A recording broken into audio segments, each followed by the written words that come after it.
Hello, Gov Seekers. What's up? My name is Grant. Well, let's get the Superman curl dialed in. What's up, Gov Seekers? My name is Graham Elwood. You're tuning in to another fantastic episode. Super chats are back, everybody. I want to welcome everybody on my YouTube, on Lee Camp's YouTube. Please make sure you're subscribing to the other guy's YouTube, my YouTube numbers. They've been slowly unsubscribing people and fun stuff like that. Sure, having Katie Helper on last night really helped the cause. Blaze, Silver Wolf, and Holly Horner are moderators. And then, of course, welcome everybody watching over on The Rockfin. Like, share, subscribe, do all that stuff. All those little analytic-y things very much help. Share this out on your social media. And, of course, we have a Patreon, patreon.com/government secrets, where we've done over 40 bonus episodes. So if you join today, you get the whole back catalog of bonus segs. So take a government secret, boner, and eat it. What? That's not how you talk to an audience. That's not a polite, professional way. We don't talk that way. That's not polite. All right. I think we're ready to go. I think we are ready to go. Let's do it, ladies and gentlemen. Ladies and gentlemen, welcome to Government Secrets episode 139 with the two most censored comedians in America, Lee Camp and Graham Elwood. Yeah. What's up, buddy? How's it going? Good, man. How are you doing? I'm doing all right. Yeah, just did the final performance of my my live Zoom comedy show today. Nice. Called Fear of Death and Other Small Matters. So that was a good time. So you just made everybody think about their mortality for an hour? I'd say only a quarter of the hour was about their mortality. Max. And you know what's funny is because I wasn't talking about like bombing children that much, it seems like a lighter hour for me. Yeah. Like it does kind of lighten the load a little bit. Somebody said my mic went silent. No? Can you hear me? Yeah, I can hear you fine. I think they're just referring to when you go back like you're laughing and nothing comes out. That's not that my mic. It's just like I'm silent laugh. I'm quiet laughing. I know I look like a psycho. Yeah, that's my psycho laugh. That's my quiet, maniacal take over the world laugh. Right. Well, that's cool. I think because I'm so used to you wearing like stripes and colors and things, in a black shirt, you look kind of like a puppeteer of like a children's puppet show trying not to be noticed, you know? Hey, like the guy lurking around in the back. I always found those guys so creepy. Dude, they're in all black as if you aren't noticing them. They have a frog head on their hand. Like, what are they supposed to wear? That they're wearing? That's a stage thing. They're wearing stage blacks. Look, I get it. I'm just saying it was creepy. It was like they're like lurking in the shadows behind a children's puppet show. It's really disturbing. But it's how would you do the puppets? How is this supposed to happen? It's maybe it's time for those things to end. Maybe it's just they've run their course. There's no way we shouldn't have middle-aged men lurking behind children's puppet shows. That's what I'm saying. It's all right. Sounds like it was just a fun thing. People that like making kids have a good time, and you've turned it into some creep event. Yeah, that's also what they said about the Boy Scouts. Just some fun thing.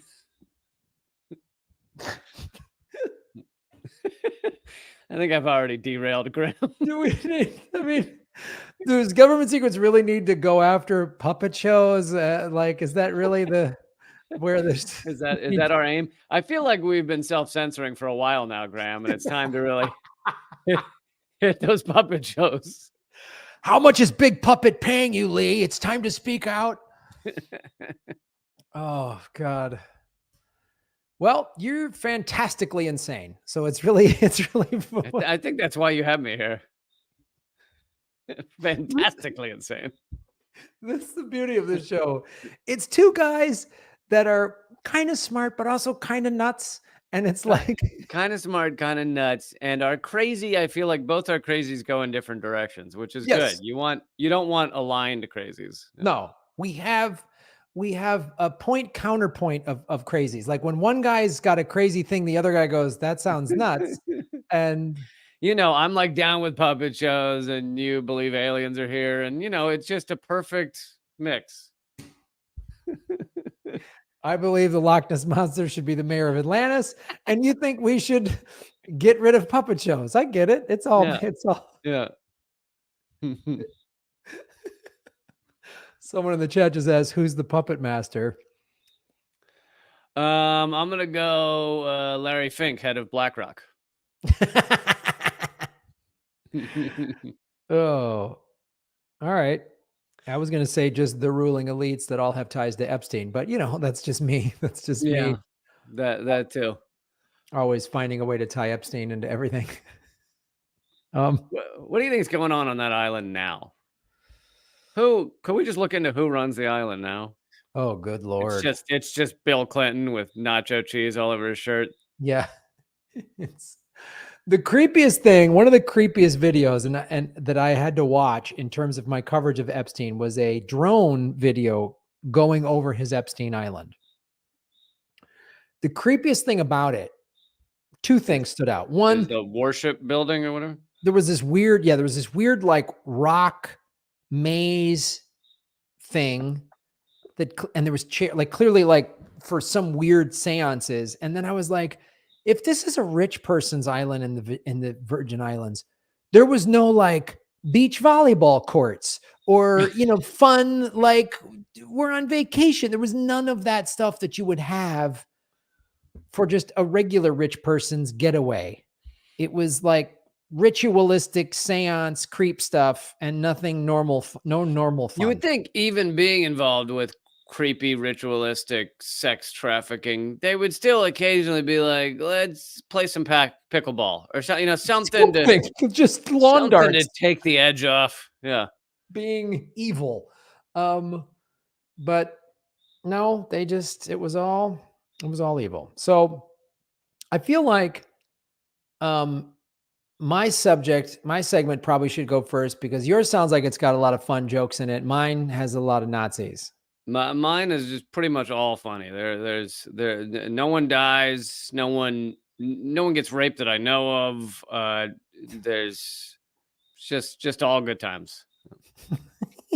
All right. All good times with corruption.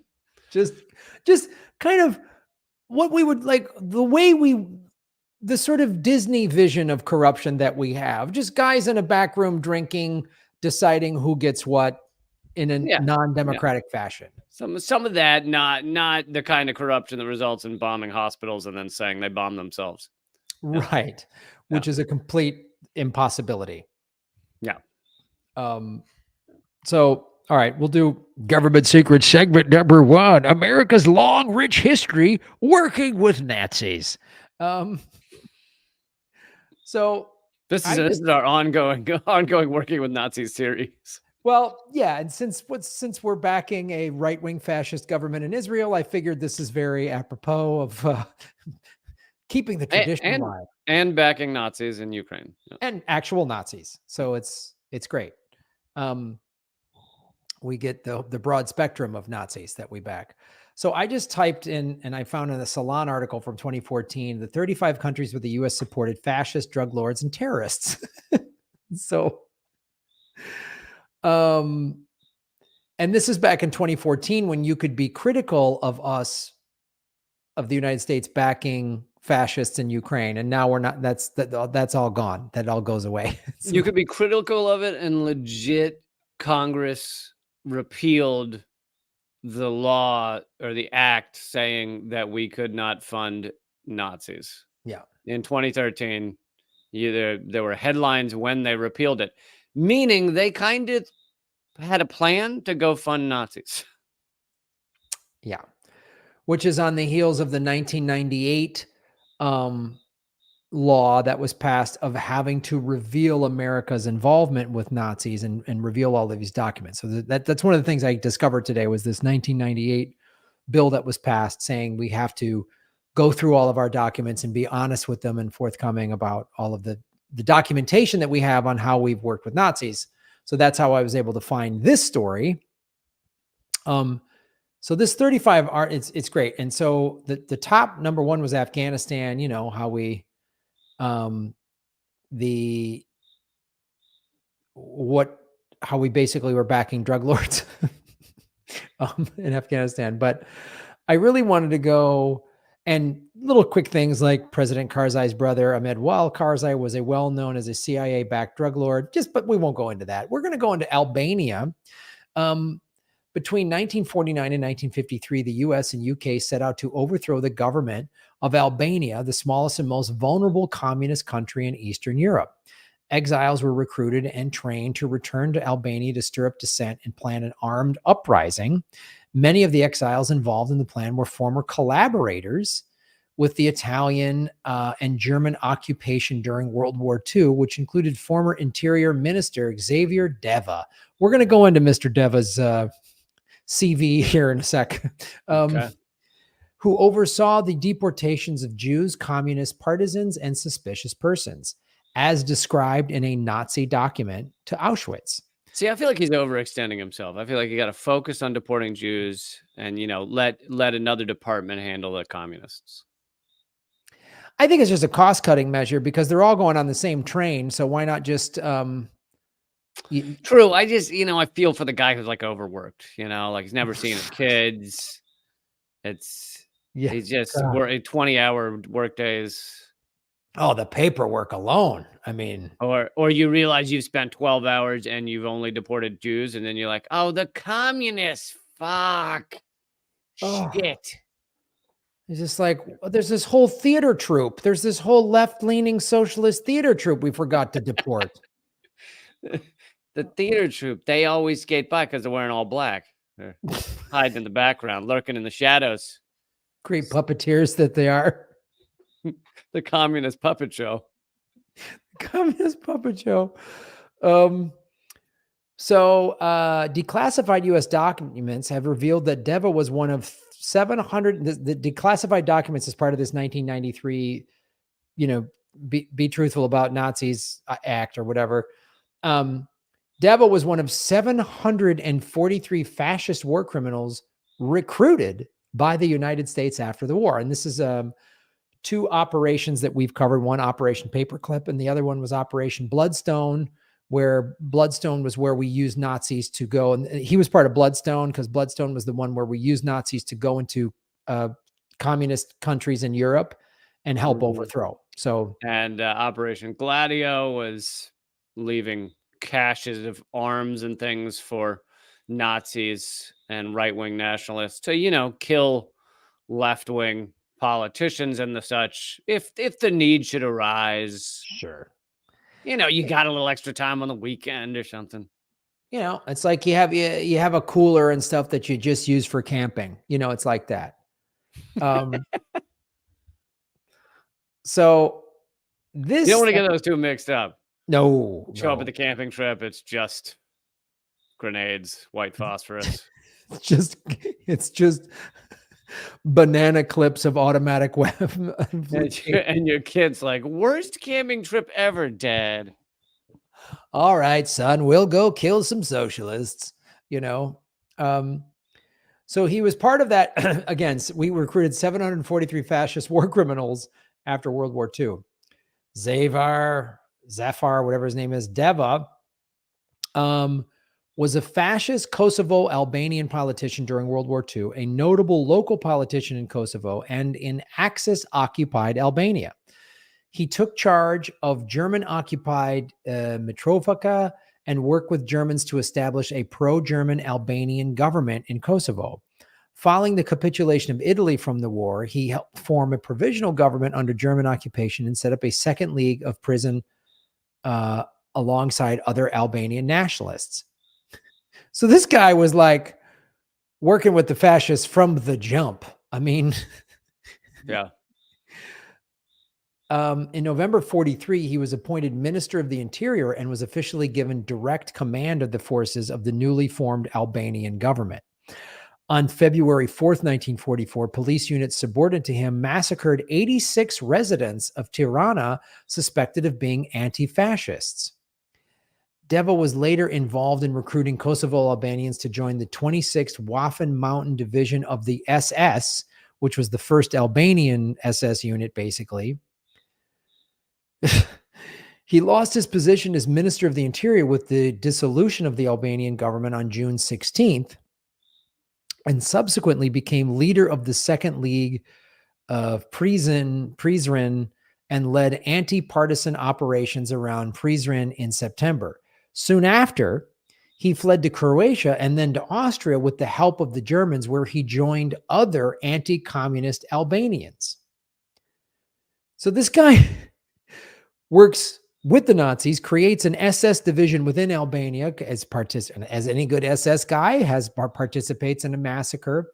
When the Allies defeat Germany, he runs, flees, Yep. and America recruits him. America basically saw the end of World War II as like, a really good dodgeball team was disbanded, and you're gonna grab up their best players. Yeah. Come over to our team. You don't want to keep these. You want to like not utilize all that fascist talent. Yeah. You know how tough a good net fascist is to find. You can't. Not just anybody can commit a massacre, Lee. So you want someone with that skill set. A lot of them are not that bright, so finding the smart ones, it's quite an effort. Getting a smart fascist is quite a task. When you have one ready to go, after the war, he moved via Italy to Damascus, where he helped publish an exile newspaper entitled Bashkimi, which is Albanian for Unity of the Nation. In 1956, he immigrated to the United States and briefly lived in New York and Boston before moving to California in 1960. He worked as an assistant supervisor at the mailing department of Stanford University in Palo Alto until his retirement in 1972. During this time, he led the Third League of Prizren and played an active role in organizing anti-communist resistance until his death in 1978. Files released after his death show that he had been recruited by the CIA while living in the United States. So that's the brief life of what he did. But here's what he did. Let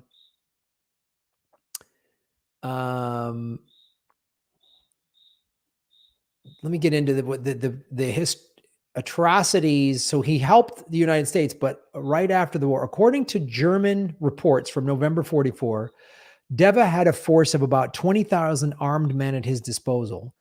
Historian Jazo Tomasevic writes that this number is likely exaggerated, but concedes that large groups of Kosovo Albanians were active in the region at the time. Historical review of Deva's role in World War II has become more complicated. Now we're getting into some Wikipedia writing. It's complicated. While his atrocities in collaboration with the Axis continue to be acknowledged and condemned. I'm sorry, what's complicated about that? He worked with It's kind of like Israel bombing the hospital today. It's complicated. It's just there's a lot of moving parts. You know what? You shouldn't concern yourself, little fellow, with it. Just go about your day. Yeah, and it could have been Hamas, even though Israel has this long history of saying the other people did it, and then like a year later going, oh, by the way, it was us. Like on. Well, also Hamas doesn't even have the ability to blow up a hospital, and on top of that, why would they blow up their own hospital? And on top of that, I believe Israel put out a warning to evacuate the hospital before bombing it. Which it's complicated. Is always a clear sign that it might be them. It's like when that Palestinian reporter got killed by a sniper a couple years ago, and Israel said we think it was probably Hamas, and then a year later went, oh, it was us, and they just released it on like a Saturday night going before the Super Bowl or whatever, and just like but no one's paying attention. Right. Right. But it is complicated. So his role in saving Jews within Albanian proper has also come to light. In the spring of 1944, the German occupiers again asked for a list of Jews, which had earlier been refused by Albanian collaboration authorities. Upon hearing the grave situation, 2 local Jewish leaders sought the counsel of Meta Fasheri, a government official, for help. Fasheri referred them to Xhafer Deva, who apparently on one hand had a good reputation of protecting Jews, yet on the other had become known for the terror he excised across the streets of Tirana along with his hordes.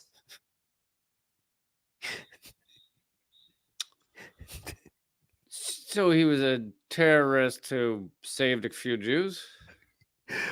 Probably helped kill a bunch as well. This feels like I feel the CIA's hand in writing this description in the Wikipedia. This feels very like they just By the way, people have tracked like a ton of edits to Wikipedia to literally the offices of the CIA. Right.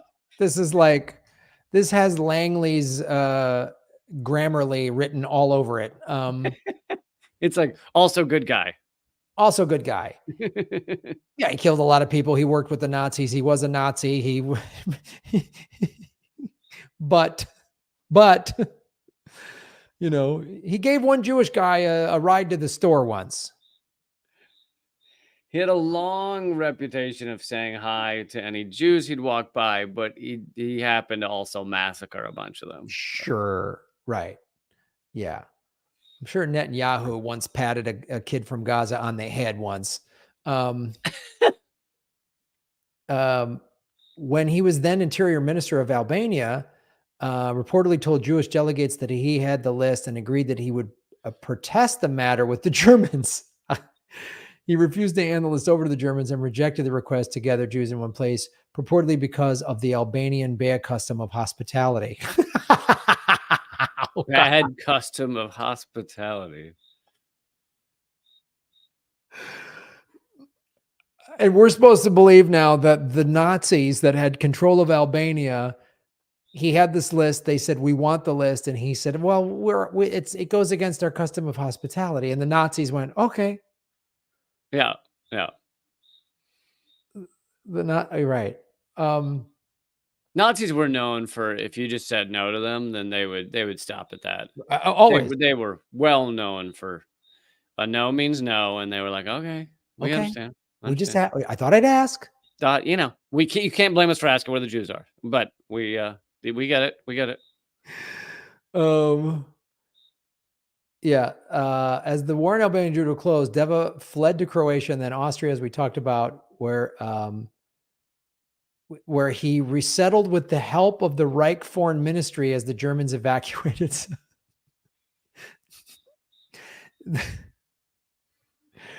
Was that where he was helping the Jews when he was with the Third Reich's Foreign Ministry? He did most of his good Jew work with them. Yeah.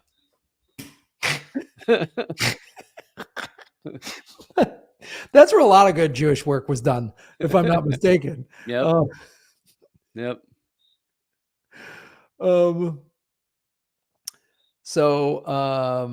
1945 until 1947, he lived in Western Austria, a safe distance from Soviet forces. In 1947, he moved to Italy. So we talked about that, but this is when he was working. So we took a guy that worked whole-handedly with he worked with the Nazis. But this is his legacy. Now, this is the very bottom of the Wikipedia.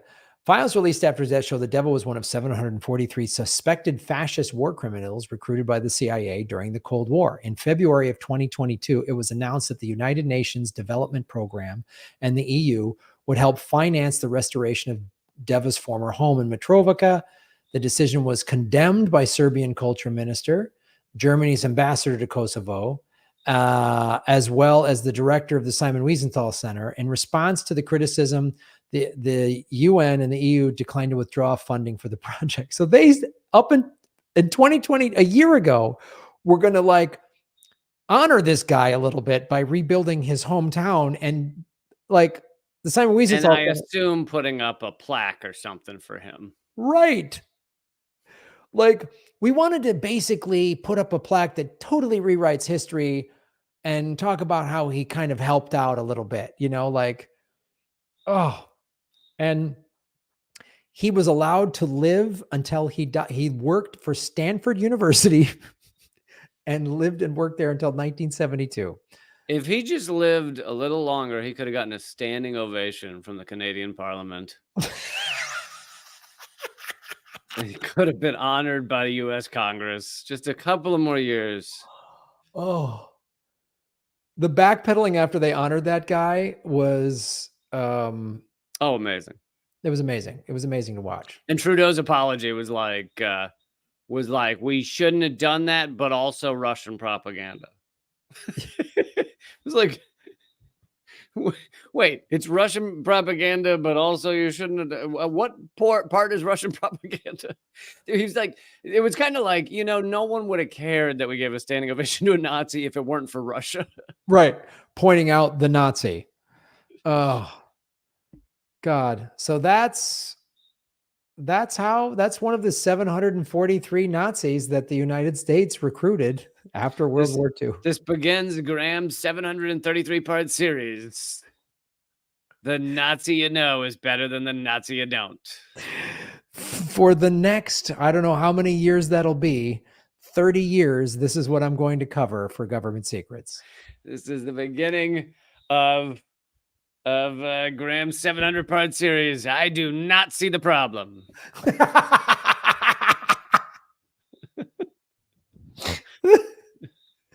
Yes. So now Government Secrets segment number 2, filibuster keg party. 40-day filibuster keg party.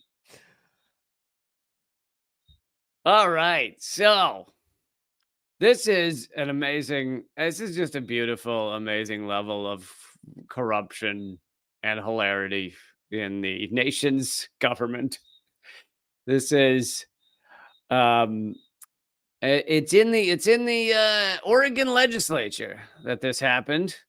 And this is coming from Offbeat Oregon, but they also then put the story along with others into a book. But so that's what I'm reading from. The 1896 election. Well, you know what? I don't want to bury the lead. So I'll start by saying that this ends with a 40-day kegger in the Oregon legislature. It wasn't just it was more than just a kegger. It was drinking and drugs and fucking and sucking in order to delay a vote. Well, that's my kind of filibuster, Lee. Filibuster. I've already been with 3 women. The 1896 election had been good to Portland businessman and politician Jonathan Bourne Jr. He had gotten himself elected to a seat in the Oregon House with a good chance of becoming speaker. Now, this Bourne character, a little different than the Bourne in our movies these days. He was a rich dude who rode into town on a champagne glass.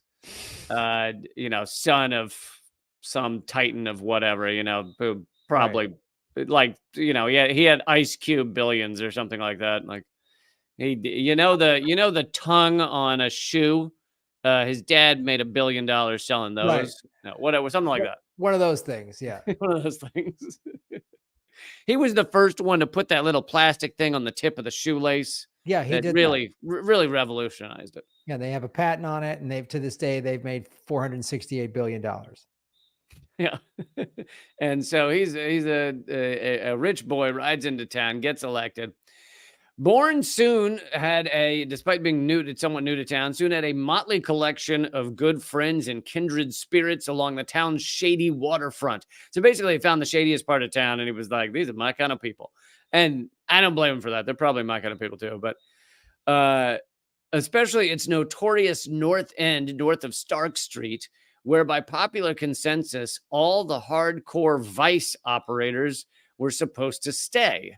So I guess there was maybe a under the table agreement with the cops that they wouldn't go after you much if you kept your drugs, alcohol, and prostitution in like a certain area of town. Gotta love that.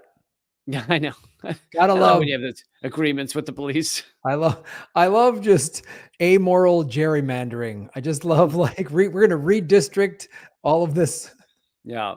Well, and you know, I'm one of these crazy people who think that most of these things called vices should not be illegal to begin with. But, you know, the drug war should be a health issue, not a crime issue. But at the same time, I do find it hilarious when they're like, this is absolutely wrong. It's illegal. If we catch you, we will lock you up because it is a sin against the Lord and country. But if you do it over there, That's fine. just keep it on that part of town. Just over in that part of town. And do it at night when it's dark, you know, just wear a hat, nobody knows who you are, and then we're all good. You're all going to hell, but go to hell over there. But So, and of course, you know, as with so many things, I'm sure that although the people that lived and worked down there were the poor lower class, I'm sure the rich went and found their alcohol and their prostitutes when they needed to down in those same areas. Or they just had them in their basements or whatever. They just did it that way. But then that means a guy from those areas delivered it to their basement. Exactly. Or they were at least getting a pay cut or something. They were getting something. They owned the land and something. There's no way they weren't involved. Yeah. Sailor's boarding house operator and Shanghai artist. I don't quite know what Shanghai artist means. Whether that means he was like really good at Shanghaiing people and putting them on boats when they didn't want to go. Probably. But Shanghai artist Larry Sullivan was probably the best known of the bunch. The owners of numerous seedy waterfront saloons and whorehouses and opium dens made up the others. Together, these shady entrepreneurs catered to the lowest caste of people in Portland, sailors and hobos, along with itinerant loggers and lumbermen. And they're kind of leaving out here that I'm sure the rich, as we just said, found their way of partaking when they wanted to. Bourne quickly figured out that those desperate wastrels, now that's a fuck of a word. I got to use wastrels more. You know, Graham, you always seem like you're hanging out with some wastrels. Look, I don't want to listen to any of your wastrel stuff. I'm just done with it. Bourne figured that the desperate wastrels, scorned by many as the dregs of society, were the source of tremendous political power. In the election of '96, he tapped into that power to the fullest. Basically, it went to all the poor, the downtrodden, the drug users, the prostitutes, and said, "Vote for me," and they did, and he won. I don't know what he gave them, what he offered them to win, but hundreds of sailors just passing through, loggers, hookers, and saloon bums.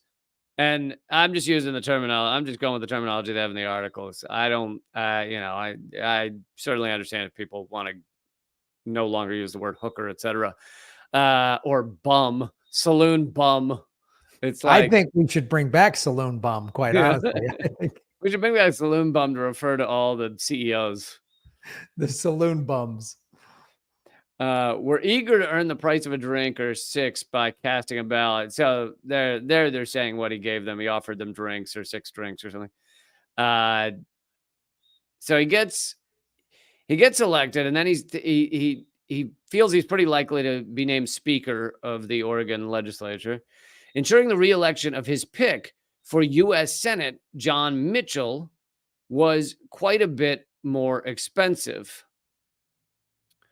But just as easy. So Bourne wanted John Mitchell to be in the U.S. Senate because he was friendly to him. But just as easy. In those days, the state legislature picked the state's senators. So they weren't elected. So the legislature picked the senators, which is different than today. So all he had to do was secure written pledges of support for Mitchell from a majority of legislators and pay for those pledges with fat campaign contributions underwritten to the tune of $225,000, which today would be roughly $8 billion.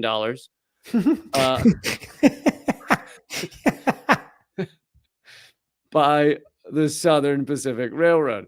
So, oh, there it is. Of course, back then, it's the railroad companies back in the day. Every time there's something corrupt back in the 1800s, that's where the railroad companies were right. Yep. The railroad and the coal mine guys were right there. Right there. But I don't know if everyone followed that. But so because the senators are not elected, they're chosen by the legislature. What you would do is you would pay a bribe essentially to each person in the legislature to get them to write on a slip of paper that they promised to vote to send a senator down to Washington or over to Washington. Once they signed their promise, their word was their bond, right? So no matter, and hilariously, they stuck by it. So no matter how corrupt these people were, you could bribe them to the moon. But once they signed that slip, they were not breaking that. My word's my bond here. Okay. Hey, I'm still an honorable guy. You can pay me to do anything. Yeah.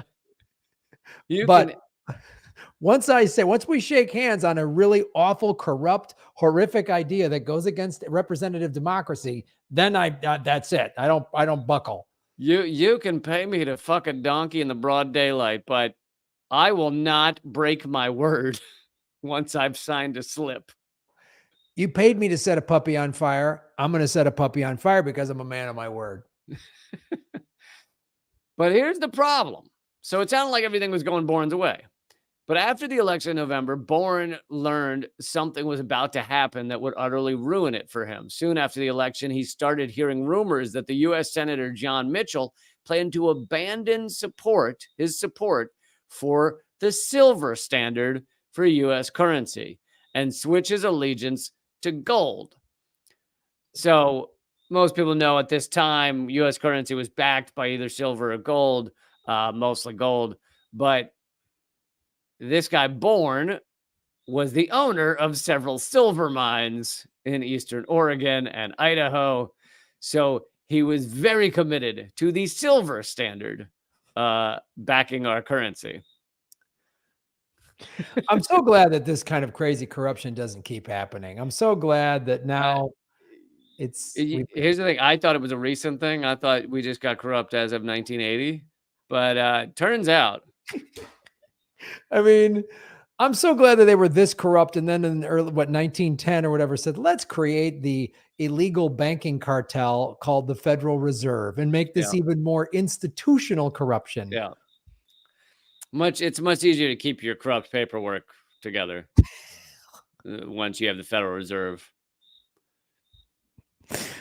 Oh, God. We want a central location for corruption. We really want like the Smithsonian of corruption is what we want. We want to house a history of our corruption. So Bourne is furious that Mitchell has changed his stance. Mitchell was going to be his pick for the Senate in Washington. So he feels he's been double-crossed. But the elder statesman Mitchell must have been a bit taken aback by Bourne's reaction. Quote, I looked him straight in the face and I said, you're not going to be, this is a quote from Bourne's recollection. I looked him straight in the face and I said, you're not going to be elected by this legislative body that meets next January. So basically, once Mitchell switched sides on the silver backing, Bourne said, you're not fucking getting elected. After it had seemed like a done deal. The senator, he wasn't yet a U.S. senator, so the Oregon senator replied, Jonathan, you can't stop me. You took the pledges from the men who were candidates when you gave them the money for their expenses for the campaign, and you took those pledges to the Southern Pacific Railroad, which put up the $225,000 that you distributed among the candidates. Those pledges have been signed. They're locked in the Southern Pacific Railroad safe. You can't help it. I will be elected. So he's saying these have already been signed, these pledges. There is no way that you can stop me from becoming the U.S. senator because the pledges are already in. And then it kind of explains what I already explained. Odd though it may sound today, these pledges were actually like these men considered themselves gentlemen, and my word is my bond, even if I was just paid to fuck that goat over there. So they're not changing. Even friends of his are not going to change their written pledges. All Allborn had to do was figure out a way to prevent the legislature from voting at all, meaning the legislature couldn't meet until Inauguration Day in January. So basically, he could still get what he wanted as long as he postponed the vote until January, which was about 40 days away.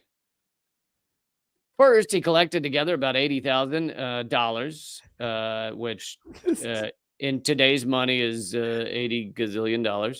This sounds like the plot of like a college party movie. You know what I mean? Like we haven't even gotten to the college party part. Like we're gonna get kicked off campus, but if there's a rule on if we can party for 40 days, like. I think it was the plot of PCU, that movie. Yes, or Animal House. It really just sounds like if we just drink and party and just have sex for 40 days, the dean can't kick us off, you know, like. Sounds like some terrible Ashton Kutcher film from the 90s. Yes. So he collected $80,000, including $10,000 skimmed from the operation of his North End's friends' waterfront gambling joints, opium dens, brothels, and Shanghai boarding houses. Oh, this is such a simpler time in America. So this is clean money, is what we're saying. Clean money. Clean, squeaky clean. Graham, as you know, only Bitcoin is used for drugs. Never cash. No, never cash is completely clean. That's why we just use Bitcoin for everything. We're going to lose this history of this sanctity of the American dollar and currency. Yeah.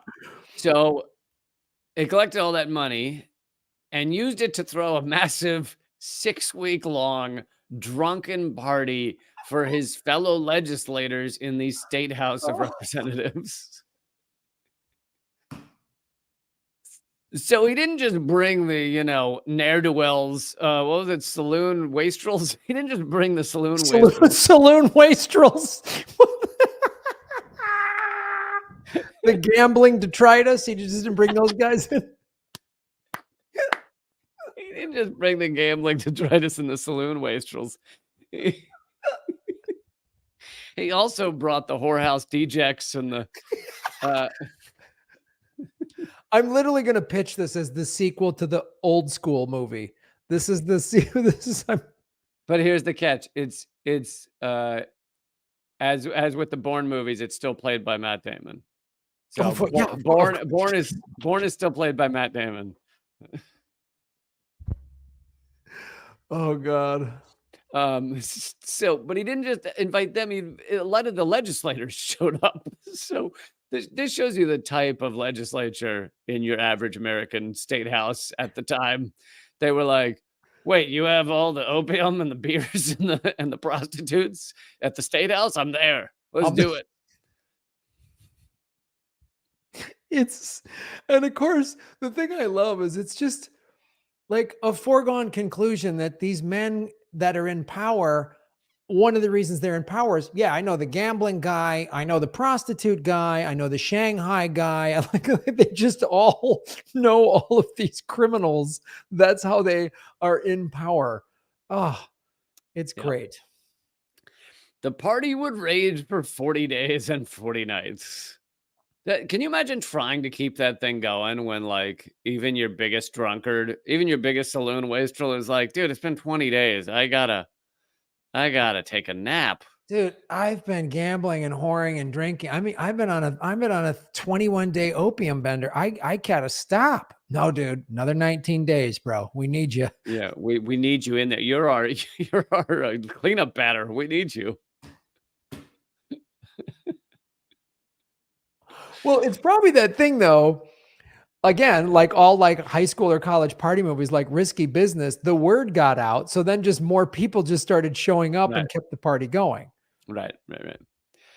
So the party raged for 40 days and 40 nights in an unholy, if subconscious, parody of the biblical account of Jesus' time in the wilderness. It quotes, let's see, who's this is Bourne's quote from later. I hired the best chef in the state of Oregon, sent him to Salem to fix up apartments in Eldridge Block, things to eat and drink and entertainment. I said to the chef, I'll pay all expenses. I want to take care of all my friends in the lower house who signed pledges with me, the Friends of Silver. The Friends of Silver. Oh, fantastic. Is there anything more capitalist than the phrase "the friend of silver" or "friend of gold"? Like you can actually, I made love to silver last night. It's so awesome too. The history of our corrupt money system is that it used to our dollar used to be backed by silver, then gold, now nothing, so that we can print whatever. It's just That's not true. Now it's backed by tanks. yeah, now it's backed by tanks. You're right. And then the silver mine guy was fighting with the gold mine guy. It's just unreal. Yep. Oh, this country gets better and better. Every week we do this show, this country gets better. The Eldridge Block quickly developed some colorful new nicknames like Bourne's Harem or the Den of Prostitution and Evil. State Senator George C. Brownell of Oregon City wrote disapprovingly that legislators at Bourne's party were kept drunk and intoxicated for days. This was the 40-day debauch that went down in song and legend as the holdup session. Hold up. Because it held up all the votes. But it sounds to me like most of the legislators were in on it. So it wasn't like they were like, I can't get past these whores into the state house. It was more like, I can't stop having sex with all these people and getting drunk. And I don't know what to do. It's like, how come you didn't vote on this thing? Ah, man, I was gonna, but I was getting my dick sucked at the crap table. So I couldn't get over to the voting thing. Is the crap table different than the craps table, Graham? Because I don't want to know what goes on at the crap table. I was getting my dick sucked at the crap table. The 1800s, things were different. Yeah, things were, it was a simpler time. By inauguration day, nothing had come out of the State House. Well, something had, but nothing had come out of the State House at all. On Mitchell's reelection, I mean, there were some bills, but that they tried to pass, but they all got stuck together. The only bills they passed were just like the Gambling is Good Act and the like. Yeah, it was just an IOU for a dick suck. IOU for a dick suck. And every vote was like, it passed 69-0. All these guys are just drunk. Nothing had come on Mitchell's reelection or any other topic. So you got to remember, he's also holding up all other votes. I mean, there could have been a bill saying that, homeless people should be treated better. And right. More funding for schools. But sorry, dude, I was shooting dice with my while my crank was in somebody's mouth. Someone's commenting on my red eyes. I was just coughing 2 seconds ago, you asshole. Yeah, man, I'm so high right now. So as Bourne had planned, Governor Lord announced the appointment of one of Bourne's closest political allies, Henry Corbett, to Mitchell's Senate seat. So basically, Bourne had won. Corbett was delighted, of course. He had long cherished hopes of being elected to the Senate again. Alas, when he arrived in Washington, he met a chilly reception. Stories of the holdup session had preceded him, and Capitol Hill was a Twitter about them. The U.S. Senate refused to seat him. Don't you love the idea of the U.S. Senate being moral and just? They weren't being moral and just. They were just like, why'd you guys do that in Oregon? You couldn't have brought that to D.C.? You couldn't have brought this 40-day drunk They were like, orgy? we will only seat you if you bring your traveling saloon wastrel show to our town. If you bring your opium ne'er-do-wells to our door, then we will seat you. Yeah, if I can get my dick sucked while shooting dice, then you get a seat in the Senate. How's that sound? Otherwise, no. You should see what goes on at the crap table. Uh, a crestfallen Corbett had to return to Portland, and Oregon's second Senate seat remained vacant for the next 2 full years. By the way, let's remember that at the same time, black people are being lynched and it's practically legal. Right. The U.S. is just obliterating people around the world in various countries.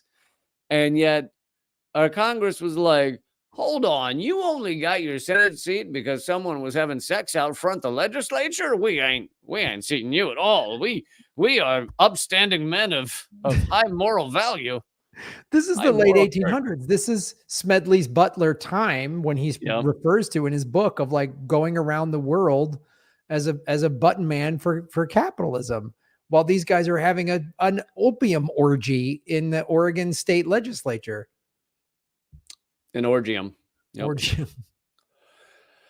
So the seat stayed empty for 2 years. Finally, in late 1898, a special session of the legislature elected Joseph Simon, another close associate of Bourne's. Mitchell was done for. Bourne had won and had earned for Oregon a reputation for political corruption that wouldn't fade for decades. And in the United States in the 1890s, Oregon was looked down upon as too corrupt. This was the time where you could, as a U.S. senator, you could have someone murdered legally. Right. You could like have a gun, like couldn't you duel another human being and shoot them? And I think duels were still legal. Yeah, duels were legal. Oh, so there you go. The 40-day orgium that stopped all voting in the Oregon legislature. There's probably other ways he could have done it, like nailed the doors shut or something, but nope, orgy. This is the greatest plan that's ever been hatched. And I think like anytime I want to prevent something from happening, I'm going to try to use this plan. I would totally try and use this. Yeah. There's no way this is like not going to work again. Like if you think your boss is going to fire you, everyone at a job, just fill the office with a 40-day orgy and maybe he'll forget or something. Yeah. I'm telling you, that's all you got to do. 40-day orgy and get some corrupt, silver miner or whatever to pay for it and just go nuts. Just. All right. Yep. Well, there it is, folks. Today's government secrets. We also have an extra segment coming up, and I've kind of accidentally stumbled upon a theme for the extra segment. I'm going to talk about the great London beer flood. Ooh. You just went on, all your stories are just like boozy train wreck, just stories. Well, right on. I will be later tonight at 8:00 Pacific, 11:00 Eastern on John Fugelsang's Sirius XM show on channel 127. We're going to be discussing politics and all that stuff. So, John, will you tell John hi for me? I will. Absolutely. I haven't spoken to him in a while. Yeah. So I'm going to be on a Sirius XM show, channel 127. I put it on my Twitter. His show is starts at 7 Pacific. I'll be on the 8 to 9 o'clock hour. Cool. John Fugelsang. And let's see what else. Yeah. So as Graham said at the beginning of the show, we do an extra segment on Patreon, patreon.com/government secrets. The moment you become a member at any level, you unlock 40 some episodes, extra episodes that are evergreen. So anytime you want those, check them out. Today we'll be talking about the London beer flood, which is I'll just hint that people died. And and and other topics. And yeah, that's coming up. So join us over there. And all my stuff's at leecamp.com. My live streams are 4 days a week at rumble.com/leecamp. Yes, go to grahamelwood.com. You can sign up for my newsletter. You get a free smoothie recipe, a vegan smoothie recipe, and you can support my show, The Political Vigilante, which is on youtube.com/grahamelwood. And of course, I have a P.O. box. Some people want to support me anonymously. You can do that. I have a Bitcoin wallet, which you can support there. I'm going to be doing our game show, Anything Can Happen, live December 7th in Hollywood. And we will also be live streaming that show. There'll be more details on that as we get closer, but I've locked down a location where we're going to do that. We're going to live stream the show to free on YouTube. So you'll be able to watch a very, very fun show. So check that out. This has been Government Secrets, episode 139. The U.S. loves Nazis and a 40-day college party movie in the 1800s. All right, guys. See you over on Patreon later. See you guys. Go to patreon.com/government secrets. Thanks for watching.